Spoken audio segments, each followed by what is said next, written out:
بالله من شرور أنفسنا ومن سيئات أعمالنا من يهده الله فلا مضل له ومن يضلله فلا هادي له ونشهد أن لا إله إلا الله وحده لا شريك له ونشهد أن سيدنا ومولانا محمدا عبده ورسوله أما بعد قال الله تبارك وتعالى في القرآن المجيد والفرقان الحميد فأعوذ بالله من الشيطان الرجيم بسم الله الرحمن الرحيم لقد كان لكم في رسول الله أسوة حسنة وقال تعالى يا أيها الذين آمنوا ادخلوا في السلم كافة ولا تتبعوا خطوات الشيطان إنه لكم عدو مبين وقال تعالى في مقام آخر اقرأ باسم ربك الذي خلق الإنسان من علق اقرأ وربك الأكرم الذي علم بالقلم علم الإنسان ما لم يعلم صدق الله العظيم قال النبي صلى الله عليه وسلم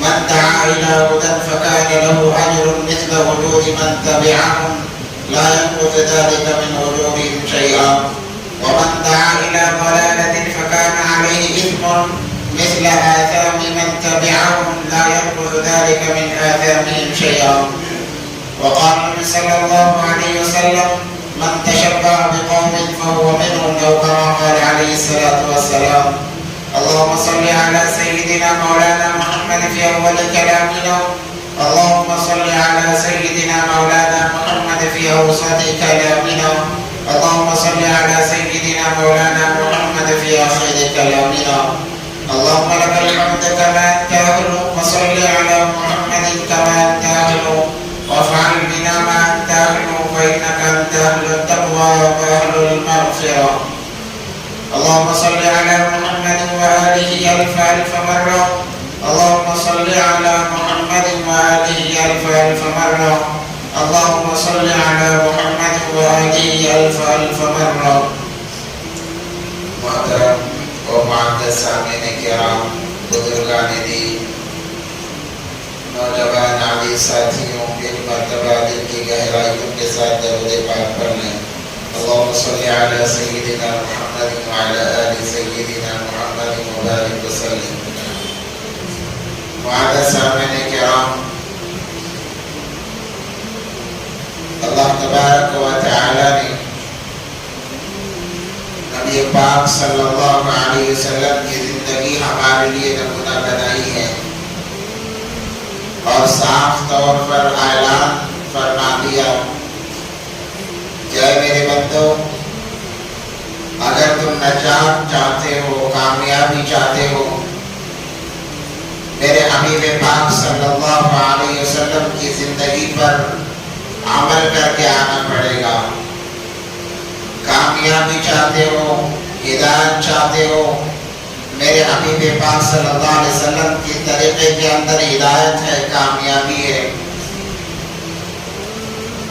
جو انسان نبی پاک صلی اللہ علیہ وسلم کی زندگی سے ہٹ کر زندگی گزارتا ہے وہ دنیا میں بھی ناکام رہتا ہے اور آخرت کے اندر بھی ناکام مل جاتا ہے کامیابی طریقے رسول اللہ صلی اللہ علیہ وسلم کے اندر ہے اللہ نے صاف اعلان فرما دیا لقد كان لكم في رسول الله أسوة حسنة کیسے عمل کرنا ہے مکمل طور پر ایسا نہیں کہ جو طریقہ ہمیں اچھا لگا رسول اللہ صلی اللہ علیہ وسلم کا اس کو ہم نے اپنا لیا یاد رکھیں کوئی طریقہ رسول اللہ صلی اللہ علیہ وسلم کا ایسا نہیں ہے جس پر عمل نہ کیا جائے عمل کرنا دشوار ہو اسی لیے تو نمونے کے طور پر نبی علیہ السلام کی زندگی کو انسانوں کے سامنے رکھا جاتا ہے اگر ہم نے چند طریقے اپنا لیے اور چند طریقوں کو چھوڑ دیا تب بھی ہمارے لیے دشواری کا ذریعہ بن جائے گا اس لیے اللہ نے فرمایا کہ یا ایھا الذین آمنوا ادخلوا فی السلم کافہ ایمان والو، اے مسلمانوں، اے کلمہ لا الہ الا اللہ پڑھنے والوں، مکمل طور پر ایمان میں داخل ہو جاؤ، یعنی کہ رسول اللہ صلی اللہ علیہ وسلم کے طریقوں کو مکمل اپنا لو۔ وَلَا تَتَّبِعُوا خُطُوَاتِ الشَّيْطَانِ، اللہ تبارک و تعالیٰ فرماتے ہیں میرے حبیب پاک صلی اللہ علیہ وسلم کی زندگی سے ہٹ کر جتنے طریقے ہیں، جتنے راستے ہیں، وہ شیطان کی اتباع ہے، شیطان کے نقش قدم پر چلنا ہے۔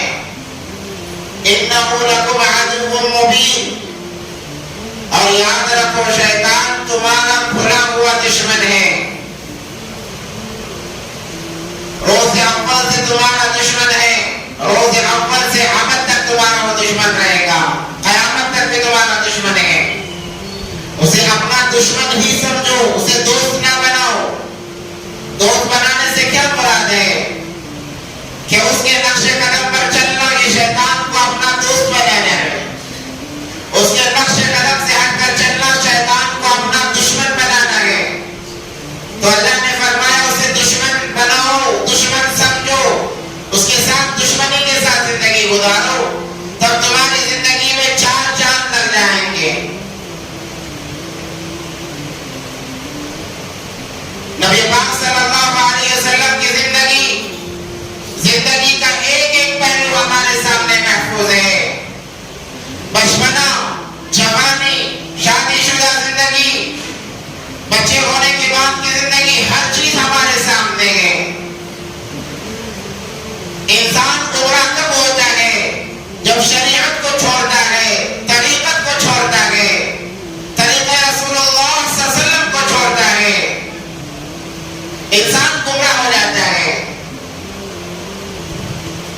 میں نے گزشتہ جمعے سے جمعہ پہلے یا اس سے پہلے کہا تھا کہ نبی پاک صلی اللہ علیہ وسلم کی زندگی جب 40 سال کی عمر کو پہنچی، تنہائی پسند کرنے لگی، غار حرا میں وقت گزارنے لگے نبی پاک صلی اللہ علیہ وسلم۔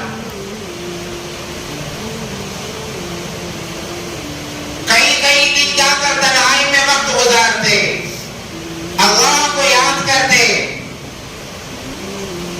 ایک وقت ایسا بھی آیا کہ اللہ تبارک و تعالیٰ نے عرب جیسے سرزمین کو روشن نما شہر بنانا تھا، ایسا شہر جس کے آگے چل کر اللہ قسم کھانے والے تھے کہ لا اقسم بهذا البلد وانت حل بهذا البلد۔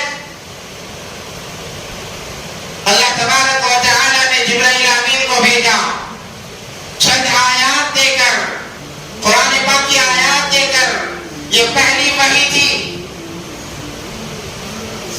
اور یہ پہلی آیتیں تھی جو نبی پاک صلی اللہ علیہ وسلم پر نازل کی جا رہی تھی۔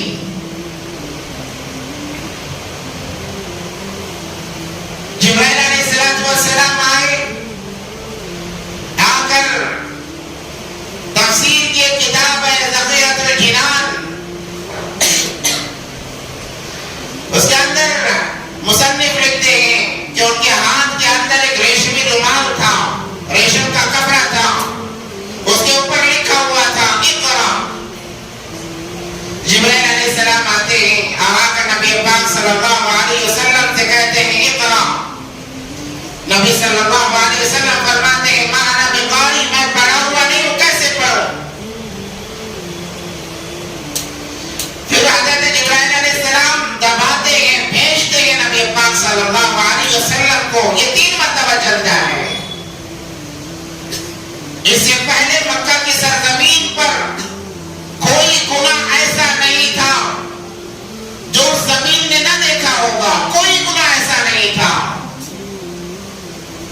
نبی پاک صلی اللہ علیہ وسلم کی ولادت سے پہلے سے لے کر نبوت تک کا جو عرصہ ہے، مکے والوں کا وہ اندھیری نما وہ حصہ تھا، ہر برائی مکے والوں کے اندر پائی جاتی،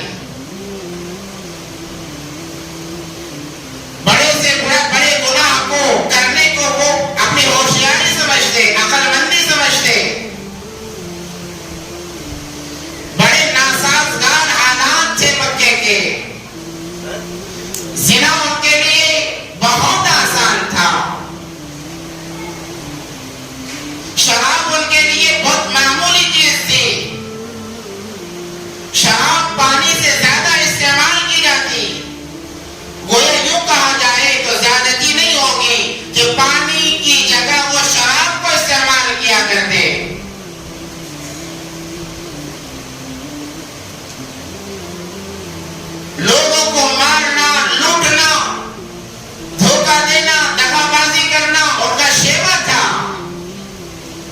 کتابوں میں لکھا ہوا ہے کہ جب کسی کے گھر میں لڑکی پیدا ہو جاتی، اس گھر کو منحوس سمجھا جاتا، اس عورت کو منحوس سمجھا جاتا، اور اس کا باپ، لڑکی کا باپ، اس بچی کو زندہ دفن کر کے اپنے آپ کو بڑا ہوشیار سمجھتا تھا۔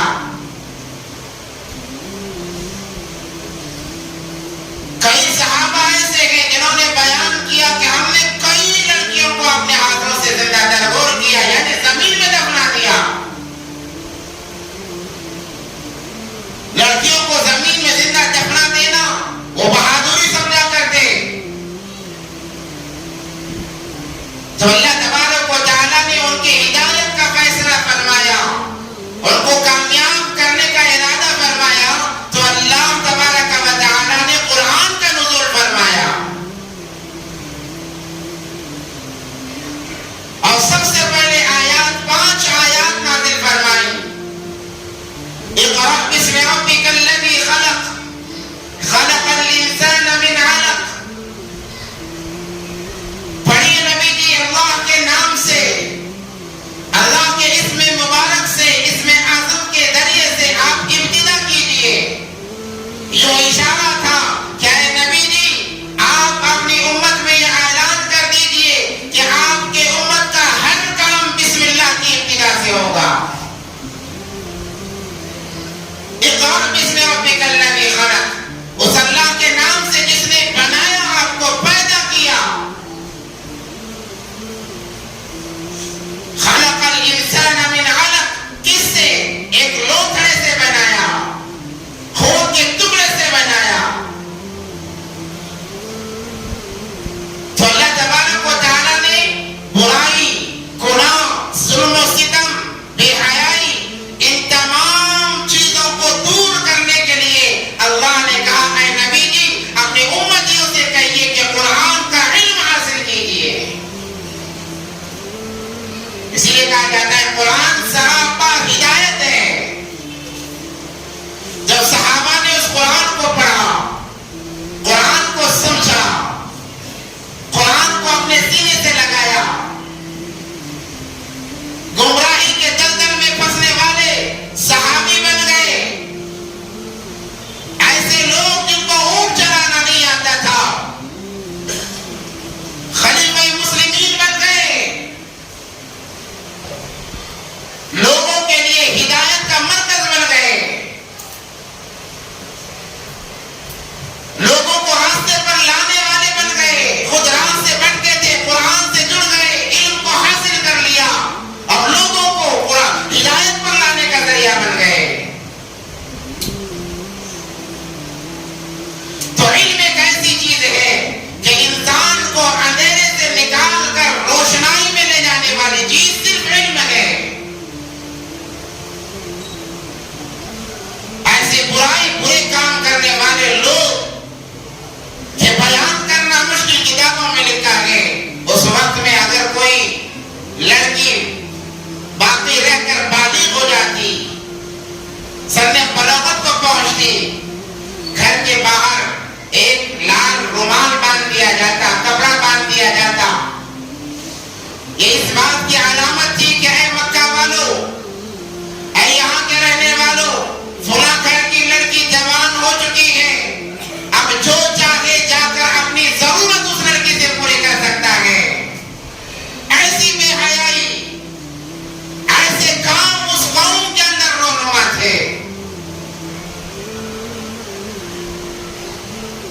حضرت دہیا کلبی رضی اللہ تعالیٰ عنہ کے بارے میں آتا ہے، وہ جب ایمان لے آئے، ایک مرتبہ نبی پاک صلی اللہ علیہ وسلم کے پاس آ کر رونے لگے۔ نبی پاک صلی اللہ علیہ وسلم نے پوچھا دہیا کیوں روتا ہے؟ کہنے لگے اللہ کے نبی صلی اللہ علیہ وسلم، میں نے زمانے جہالت کے اندر، جاہلیت کے دور میں بہت گناہ کیے ہیں، اس میں سے گناہ یہ بھی ہے کہ میں نے کئی بچیوں کو زندہ دفنا دیا ہے، زندہ درگور کر دیا ہے، کئی بچیوں کو۔ وہ اپنا واقعہ بتاتے ہوئے رونے لگتے ہیں۔ انہوں نے بتایا کہ اللہ کے نبی میرے گھر میں ایک لڑکی پیدا ہو میں سفر میں تھا، میری بیوی حاملہ تھی، میں سفر میں نکل گیا، جا کر آنے تک بڑا لمبا عرصہ چلا گیا۔ پہلے اتنا سفر آسان نہیں تھا، پیدل چلا کرتے، خچروں پر، گھوڑوں پر، اونٹوں پر جایا کرتے، مہینوں سفر لگ جاتا، سال سال پر صحابہ سفر میں رہتے۔ جب میں چلا گیا سفر میں، میرے گھر میں ایک لڑکی پیدا ہوئی۔ میری بیوی نے مجھے اطلاع نہیں کی، اسے پتا تھا کہ اگر مجھے پتا چل جائے گا میں اس بچی کو بھی دفنا دوں گا۔ میری بیوی نے میری بچی کو مجھ سے چھپائے رکھا، مجھے بتایا نہیں۔ جب ایک لمبا عرصہ میں سفر میں رہا، پھر جب میں لوٹا ہوں تب تک میری بچی بولنے کے قابل ہو چکی تھی۔ میری بیوی نے اسے بتایا کہ تیرا باپ ہے، وہ سفر میں گیا ہوا ہے، وہ آنے والا ہے۔ تو ہر بچے کو اپنے والد سے بڑی محبت ہوتی ہے، لڑکیاں تو اور زیادہ محبت کرتی ہیں، لڑکیاں سب سے زیادہ والدین سے محبت کرنے والی ہیں۔ اس لیے نبی پاک صلی اللہ علیہ وسلم نے فرمایا الفاطمہ بضعۃ منی، فاطمہ میرے جگر کا ٹکڑا ہے۔ تو کہتے ہیں کہ میں جب واپس آیا، گھر میں داخل ہونے والا تھا کہ میری بیٹی دوڑتی بھی ابا ابا کہتے ہوئے آ کر میرے گلے لگ گئی۔ وہ محبت دیکھ کر مجھ سے رہا نہیں گیا، میں تھوڑی دیر کے لیے بھول گیا کہ میرے گھر میں لڑکی پیدا ہوئی ہے۔ میں نے پوچھا کس کی بچی ہے؟ کہا تمہاری بچی ہے، اسی لیے تمہارے گلے مل رہی ہے۔ اس کی وہ ادائیں، وہ اس کا انداز دیکھ کر میرے دل میں بھی میری بچی کی محبت آ گئی۔ میں بچی کی پیدائش کی جو نفرت تھی اس کو بھول گیا، اپنی بچی سے محبت کرنے لگا۔ وقت گزرا، ایک دفعہ میں بازار میں جا رہا تھا، ابو جہل مجھے ملا اور اس نے کہا کہ بھیا پتا چلا ہے کہ تیرے گھر لڑکی پیدا ہوئی ہے اور تو نے اسے دفنایا نہیں، خبردار اگر تو نے اس کو نہ دفنایا تیرے ساتھ معاملہ خراب ہوگا۔ میں ڈر گیا، سہم گیا۔ پھر جب دوبارہ گھر آیا تو وہی بچی کی محبت بھری باتیں، وہی گلے ملنا، وہی اس کا انداز، پھر محبت غالب آ گئی، ڈر نکل گیا دل سے۔ پھر ذرا وقت گزرا، جب میری بچی 4 یا 5 سال کی ہوئی، ایک دفعہ دوبارہ ابو جہل ملا اور اس نے کہا کہ ابھی تک تیرے دل میں تیری بیٹی کی محبت ہے، اگر تو نے آج اسے زندہ دردور نہیں کیا تمہیں میاں بیوی کو مار دیا جائے گا، تمہیں مار دیا جائے گا۔ ابو جہل کا خوف تھا لوگوں میں، اس نے ڈرایا، دھمکایا۔ اپنی جان بچانے کے لیے میں نے پختہ ارادہ کر لیا کہ اب اس بچی کو مارنا ہے۔ یہ کہہ کے حضرت دلیہ کلبی رضی اللہ تعالیٰ جو رونے لگے، اور ان کے وہ بات کرنے کا انداز سن کر دو جہاں کہ آقا حضرت محمد عربی صلی اللہ علیہ وسلم کی آنکھوں سے آنسو بہنے لگے۔ وہ کہنے لگے اللہ کے نبی، میں گھر آیا، اس بار بھی میری بچی میرے پاس آئی، محبت کرنے لگی، مگر میرے دل میں خوف طاری تھا، محبت ختم ہو چکی۔ میں نے بیوی سے کہا اسے تیار کرو۔ بیوی نے پوچھا کہاں جانے کا ارادہ؟ کہیں گھمانے لے جا رہا ہوں۔ اب تک بیوی نے یہ ٹھان لیا تھا کہ اب یہ باپ اپنی بچی کو نقصان نہیں پہنچائے گا۔ یہ کہہ کہ بیوی نے تیار کیا، بچی اور پیاری لگنے لگی۔ حضرت دلیہ رضی اللہ تعالیٰ نے فرماتے ہیں میں نے بچی کو لیا اور نکلنے لگا، جاتے جاتے ایک آلہ جسے زمین کھودی جاتی ہے میں نے ساتھ میں لے لیا۔ اب بچی میرے ساتھ میں ہے، کبھی آگے دوڑ رہی ہے، کبھی پیچھے دوڑ رہی ہے اور کھیلتی بھی جا رہی ہے اور کہہ رہی ہے آج میرے ابا مجھے گھمانے لے جا رہے ہیں۔ بچی کی محبت مگر میرے دل پر کوئی اثر نہیں۔ میں لے چلتا رہا، جنگل بیابان میں پہنچا، ایک جگہ جہاں اسے دفنانا تھا وہاں پر جا کر میں رک گیا اور بچی سے کہا بیٹی وہاں جا کر بیٹھ جا۔ میری بیٹی جا کر بیٹھ گئی اور میں زمین کھودنے لگا۔ میں زمین کھودتا جا رہا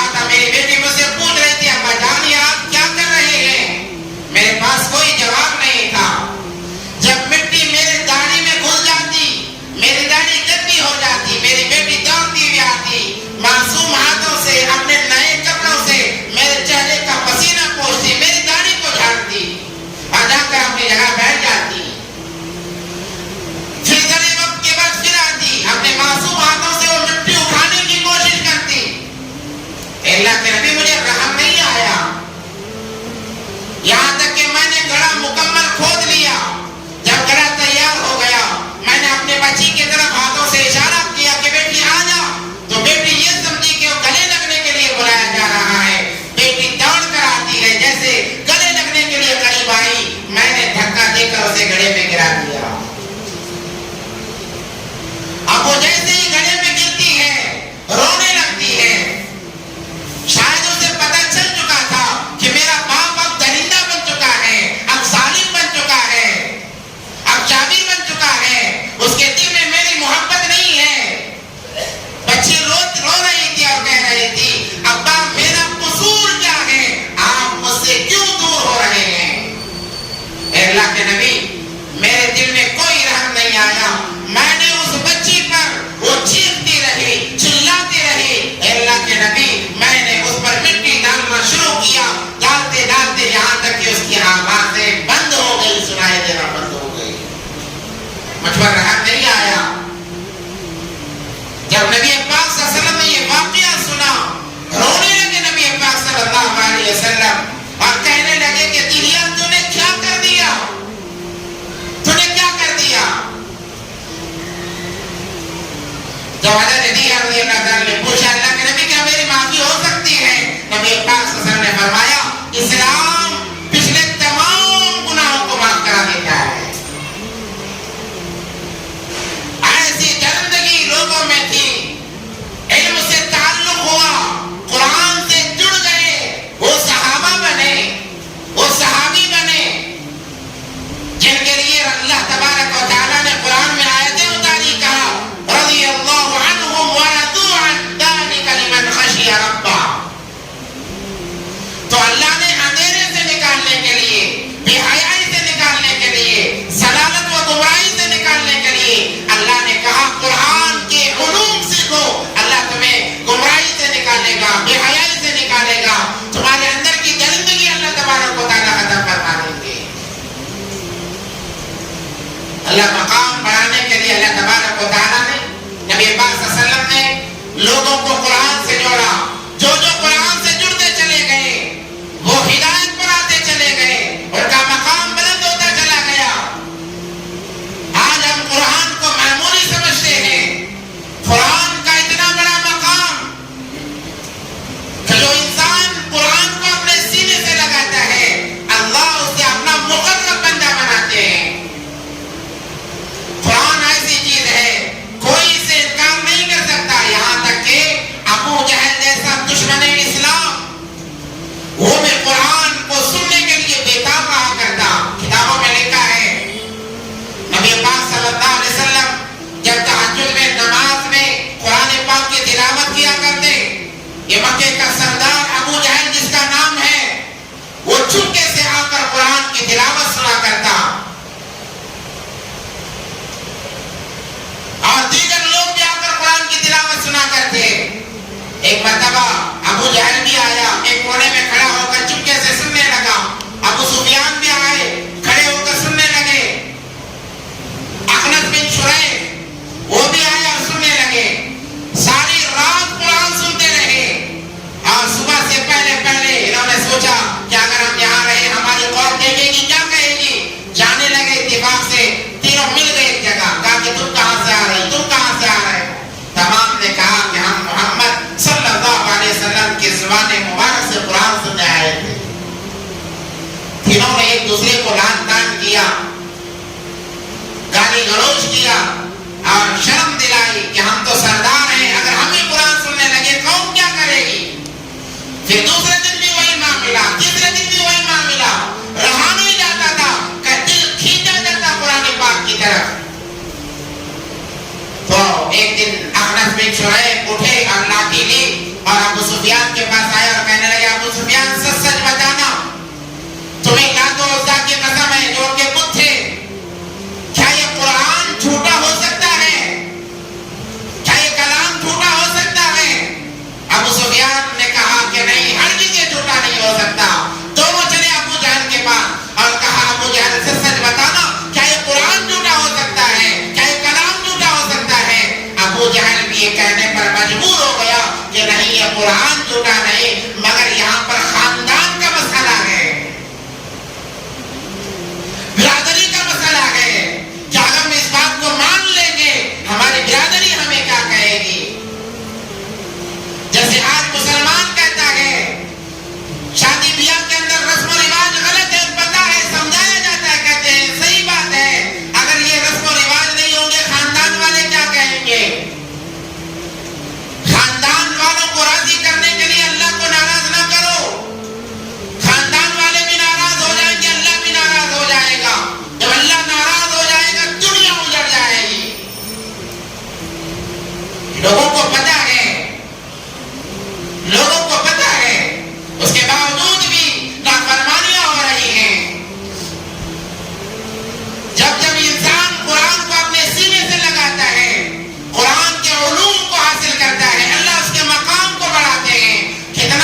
جب اس کی صورتوں کو کوئی حفظ یاد کرتا ہے حافظ قرآن بن جاتا ہے. حافظ قرآن بن گیا، تمام انسانوں میں اس کا مقام سب سے افضل. علماء فرماتے ہیں اگر کسی کا بیٹا حافظ قرآن ہے، باپ کو اجازت نہیں ہے کہ بیٹے کی طرف پاؤں پھیلا کر بیٹھے، یہ اس کا مقام بن گیا. اور اگر کوئی اس قرآن کے ترجمے کو یاد کرتا ہے، عالم دین بن جاتا ہے، اس کا مقام اور افضل ہو جاتا ہے. کتنا مقام افضل؟ روز قیامت، قرب قیامت 40 خاندان ایسے جن پر جہنم واجب ہو چکی ہے، یہ عالم کہتا ہے یا اللہ یہ میرے خاندان والے ہیں. اللہ فرماتے ہیں جاؤ انہیں معاف کرو، انہیں جہنم کے بجائے جنت میں داخل کرو. جب اسی قرآن کے ذریعے سے کوئی انسان مسئلے مسائل نکالتا ہے، وہ مفتی اور قاضی بن جاتا ہے، فیصلے کرتا ہے، قاضی بن جاتا ہے، اس کا مقام اور بڑھ جاتا ہے. جو اس کی بغاوت کرتا ہے، اللہ فرماتے ہیں وہ اس مفتی اور قاضی کی نہیں بلکہ میری بغاوت کر رہا ہے. حضرت عمر فاروق رضی اللہ تعالیٰ عنہ ایک وقت ایسا تھا کہ دشمن اسلام تھے، ارادے سے چلے نبی پاک صلی اللہ علیہ وسلم کو آج ختم کر دوں گا، نعوذ باللہ، تلوار نکالی، چلنے لگے. ایک صحابی حضرت سعد رضی اللہ عنہ ملے، کہا عمر تیور بدلے نظر آ رہے، کہاں کا ارادہ ہے؟ کہا کہ آج نعوذ باللہ تمہارے نبی کو میں ختم کر دوں گا. انہوں نے کہا نبی کے پاس جانے سے پہلے مجھ سے مقابلہ کرنا پڑے گا. کہا کہ چل پہلے تجھے نمٹا لیتا ہوں. دونوں لڑنے کے لیے تیار، تلواریں نکالی. انہوں نے کہا پہلے اپنے گھر کی تو خبر لے، پہلے اپنے گھر کی تو خبر لے. تیری بہن مسلمان ہو چکی ہے، تیرا بہن بھی مسلمان ہو چکا ہے. حضرت عمر نے جب یہ سنا کہ اچھا یہ اسلام میرے گھر میں داخل ہو چکا ہے، نبی پاک صلی اللہ علیہ وسلم کے پاس جانے سے پہلے اپنے نبی کے بہن کے گھر چلے گئے. جا کر دیکھا، قریب گئے، آہٹ سے بہن نے محسوس کیا. حضرت خباب رضی اللہ تعالیٰ عنہ نے تعلیم دے رہے تھے، پڑھا رہے تھے، محسوس کیا ارے عمر آ گیا. ایسا دبدبا تھا، آہٹ سے محسوس ہو جاتا. کہا عمر آ گیا، فوراً اس نسخے کو چھپا دیا. داخل میں کہنے لگا کیا پڑھ رہے تھے؟ انہوں نے کہا ہم قرآن پڑھ رہے تھے. عمر کو غصہ آیا، بہن نبی کو مارنے لگے، خوب مارا. بہن کو برداشت نہیں ہوا، بہن چھڑانے آئی تو بہن کو بھی مارا اور بہن کو بھی خوب مارا، یہاں تک کہ خون میں لطپت ہو گئی. بہن نے غصے میں آ کر کہا اے عمر، جس ماں کا تو نے خون دودھ پیا ہے، میں نے بھی اسی ماں کا دودھ پیا ہے. جتنا چاہے ظلم کر لے، میں پھرنے والی نہیں ہوں. میں نے اسلام قبول کر لیا ہے، قرآن کو سینے سے لگا لیا ہے، اب چاہے جان نکل جائے کچھ فرق نہیں پڑنے والا. جب یہ جرأت بھری آواز سنے، یہ انداز سنے، عمر کا دل پگھل گیا. کہنے لگے اچھا بتاؤ کیا پڑھ رہے تھے؟ کہنے لگے عمر جا پہلے غسل کر کے آ، ناپاک تو ناپاک ہے، بتانا یہ محفوظ کہ کفر ناپاک ہے اور ناپاک انسان اس پاک کلام کو ہاتھ نہیں لگا سکتا. کتابوں میں لکھا ہے کہ عمر رضی اللہ تعالیٰ نے غسل کیا اور کہا کہ لاؤ مجھے بتاؤ کیا پڑھ رہے تھے. انہوں نے نسخہ پیش کیا جس کے اندر سورہ طٰہٰ لکھی ہوئی تھی، طٰہٰ ما انزلنا علیک القرآن لتشقیٰ الا تذکرۃ لمن یخشیٰ تنزیلا ممن خلق الارض والسماوات العلی له ما فی السماوات وما فی الارض وما بینہما وما تحت الثری الرحمن علی العرش استویٰ. کیا انداز قرآن کا! حضرت عمر کا دل پگھل گیا. چلے تھے قتل کرنے کو، چلے تھے خون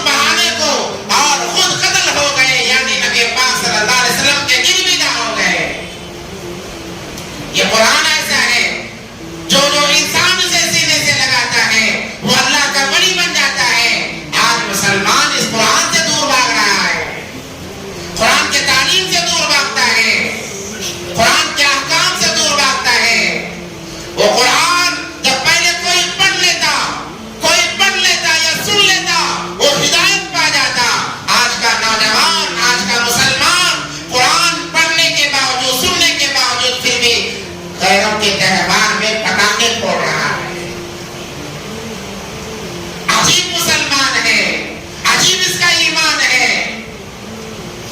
نبی پاک صلی اللہ علیہ وسلم کا فرمان من تشبہ بقوم فہو منہم، جو انسان جس کی شباہت اختیار کرتا ہے وہ انہی میں سے بن کے رہ جاتا ہے۔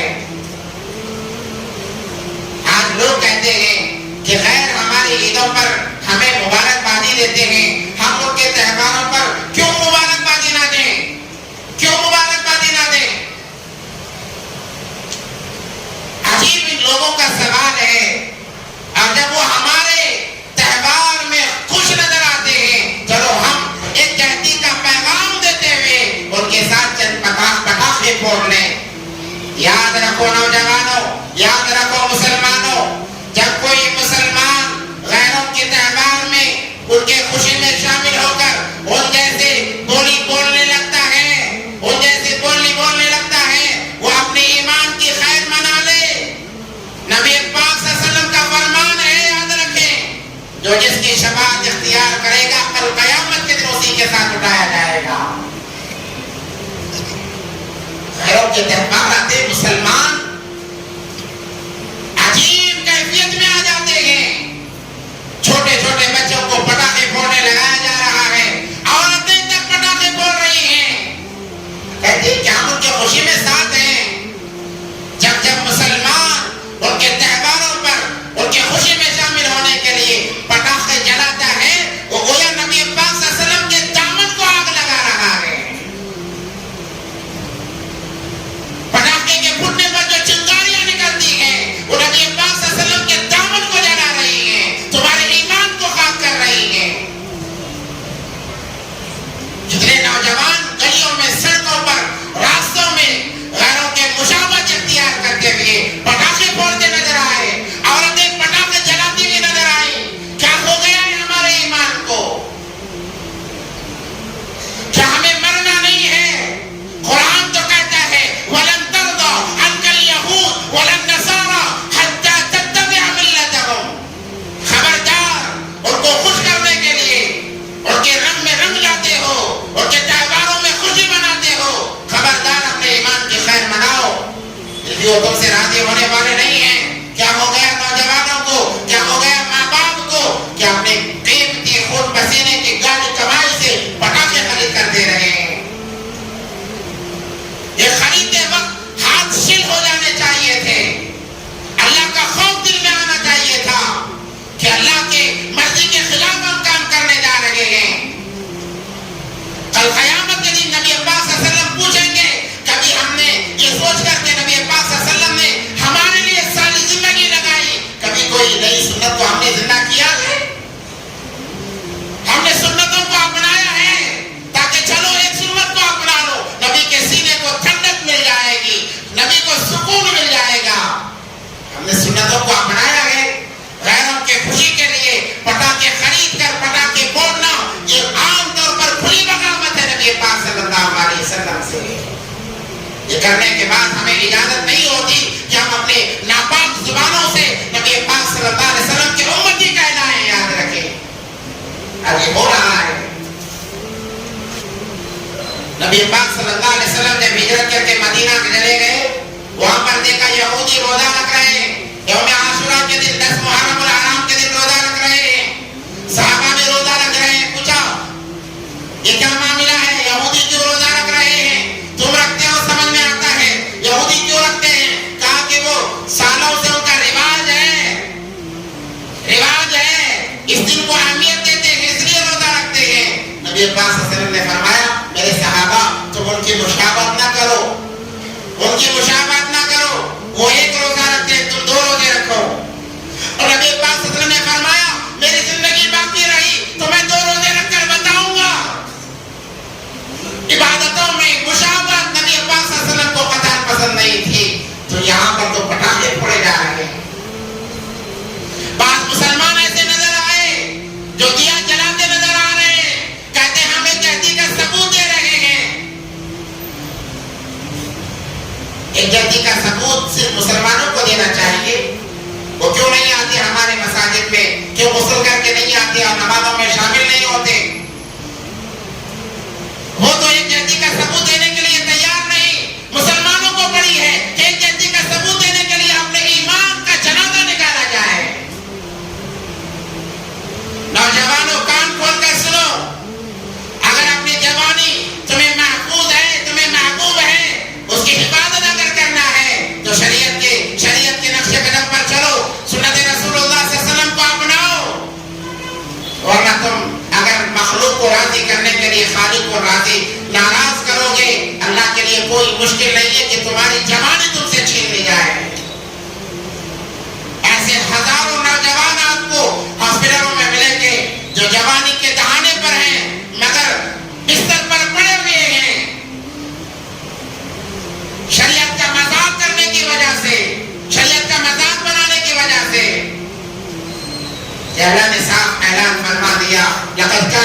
فی رسول اللہ اسوۃ حسنہ.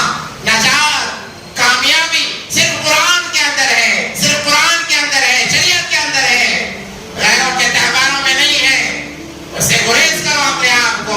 ہاں معاملات اپنی جگہ ہیں، معاملات کے ساتھ اچھے برتاؤ کرو. اگر تمہارا پڑوسی غیر ہے محبت سے بات کرو. تمہارے گھر کچھ اچھا پک رہا ہے اسے ہدیہ پیش کرو.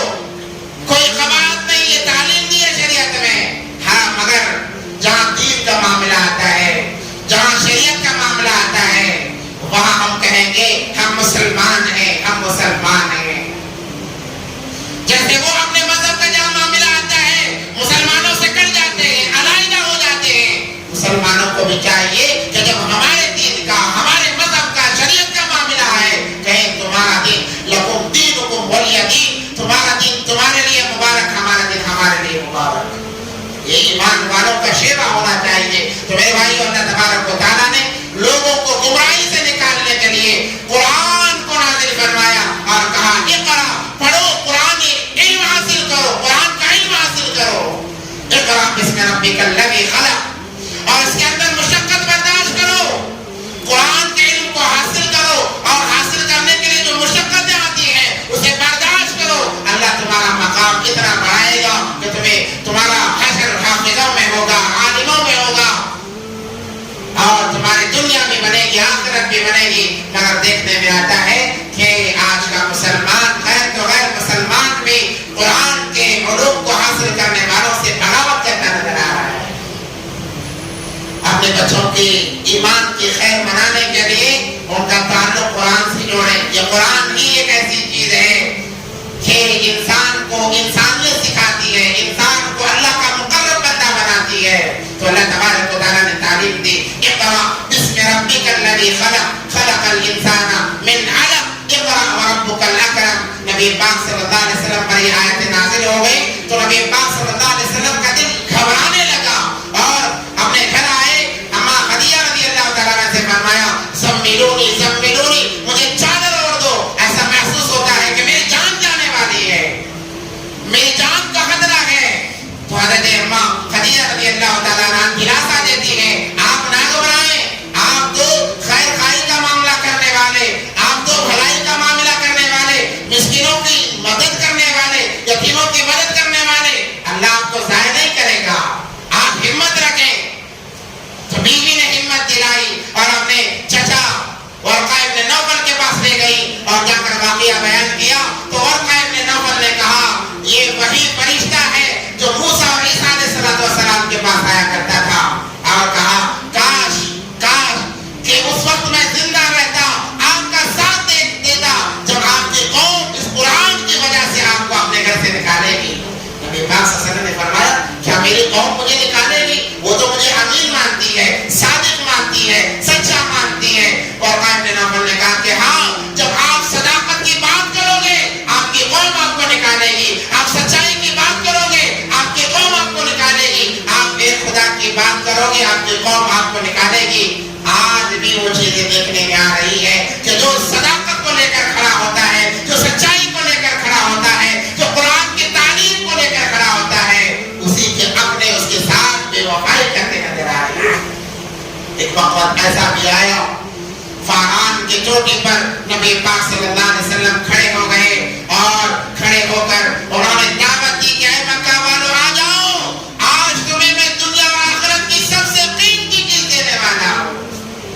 قوم دوڑ کر آتی ہے. آنے کے بعد نبی پاک صلی اللہ علیہ وسلم نے چند کلمات کہے جس کی وجہ سے قوم منتشر ہو گئی، بلکہ خاندان والے منتشر ہو گئے، بلکہ چچا منتشر ہو گیا اور ایک پتھر اٹھا کر نبی پاک صلی اللہ علیہ وسلم کی طرف پھینکتا ہے اور کہتا ہے الہذا جمعتنا یا محمد، اے محمد کیا تو نے اس لیے ہمیں جمع کیا تھا؟ وہ کیا کلمات نبی پاک صلی اللہ علیہ وسلم نے کہے اور قوم کیوں منتشر ہوئی اور قوم نے کیا معاملہ کیا نبی پاک صلی اللہ علیہ وسلم کے ساتھ میں موقع ملا انگریزی میں بیان کیا جائے گا. اللہ سے دعا ہے کہ اللہ تبارک و تعالی ہم تمام کو نبی پاک صلی اللہ علیہ وسلم کی سنتوں پر عمل پیدا ہونے کی توفیق عطا فرمائے، ایک ایک سنت کو جان جان کر عمل کرنے کی توفیق عطا فرمائے، غیروں کی مشابہت اختیار کرنے سے ہم تمام کی حفاظت فرمائے.